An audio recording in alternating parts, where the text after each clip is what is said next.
وہ تنہا کون ہے؟ اللہ بادشاہ وہ کون ہے؟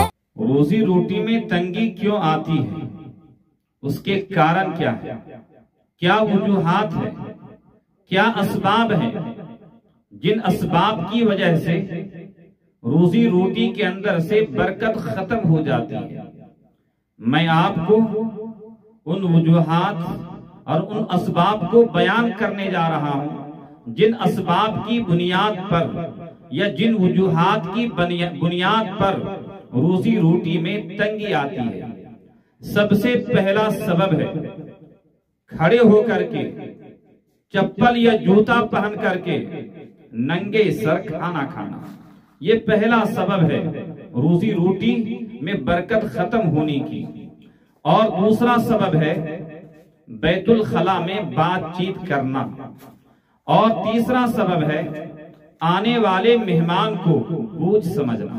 اور چوتھا سبب ہے ہاتھ دھوئے بغیر اور بسم اللہ پڑھے بغیر کھانا کھانا۔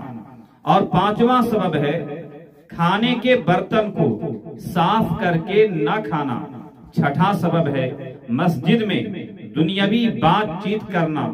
اور ساتواں سبب ہے مانگنے والے فقیر کو جھڑکنا، مانگنے والے سائل کو جھڑک دینا۔ اور آٹھواں سبب ہے مغرب کے بعد بغیر عذر کے سو جانا۔ دیکھیے اگر کوئی عذر ہو، کسی طرح کی کوئی بیماری ہو تو عذر کی بنیاد پر سونے میں کوئی حرج نہیں ہے۔ اور بغیر عذر کے مغرب کے بعد سو جانا یہ رزق کو تنگ کرنے کا سبب اور ذریعہ ہوتا ہے، تو لہذا ان سے بچنا چاہیے۔ یہ آٹھواں سبب تھا مغرب کی نماز کے بعد سو جانا۔ اور نواں سبب ہے بغیر عذر کے نماز کا قضا کر دینا۔ دسواں سبب ہے جھوٹ بولنا۔ گیارہواں سبب ہے گانے بجانے میں دل کا لگانا۔ بارہواں سبب ہے اپنی اولاد کو برا بھلا کہنا، اپنی اولاد کو برا بھلا کہنا۔ اولاد اللہ کی بہت بڑی نعمت ہے، اللہ کی اس نعمت کی قدر کرنی چاہیے۔ اللہ پاک نے اولاد کے تعلق سے جو حقوق ہمارے اوپر عائد کیے ہیں ہم ایک ایک کر کے ان کو ادا کرنے والا بنے، اس کے بجائے اولاد کو برا بھلا کہنا یہ رزق کی تنگی کا سبب بنتا ہے۔ اور 13واں سبب ہے قرآن پاک کو بلا وضو کے چھونا۔ اور 14واں سبب ہے غیر محرم کو بلا دھڑک کے بلا جھجک کے دیکھنا۔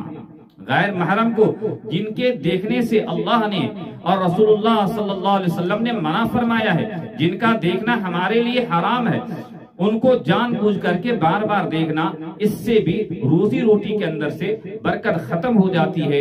اور 15واں سبب ہے اپنے اہل خانہ کے ساتھ یعنی اپنی بیوی کے ساتھ ہمیشہ لڑنا جھگڑنا۔ یہ وہ 15 اسباب ہے جن اسباب کی وجہ سے روزی روٹی کے اندر سے برکت ختم ہو جاتی ہے اور رزق تنگ ہو جاتی ہے۔ اگر ہم یہ چاہتے ہیں کہ ہماری روزی روٹی کے اندر فراوانی ہو، ہماری روزی روٹی کے اندر خیر و برکت ہو، تو ان اسباب سے ان وجوہات سے اپنے آپ کو بچانا پڑے گا، تب جا کر کے اللہ پاک ہماری روزی روٹی کے اندر برکت عطا فرمائیں۔